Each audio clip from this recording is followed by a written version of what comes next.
Dalawang babaeng vendor naman sa Quiapo nahulihan ng pampalaglag na kalaboso. Detalye ng balita mula kay Boy Gonzales sa RH29. Boy?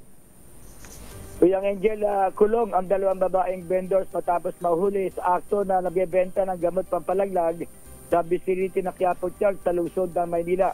Naaresto ang dalawa ng mga tauhan ng District Intelligence Division ng Manila Police District kung ang operasyon ay kasunod ng naunang naaresto ng mga supplier ng naturang gamot.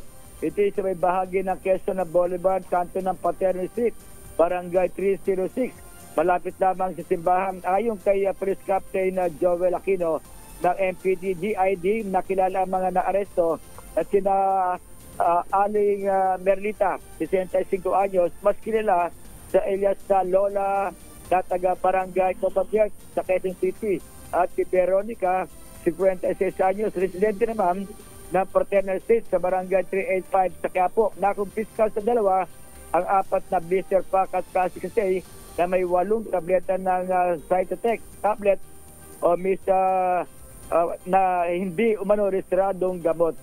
Ito si Boy Gonzales para sa DZRH. Una sa Pilipinas, una sa Pilipinas. Maraming salamat, Boy Gonzales.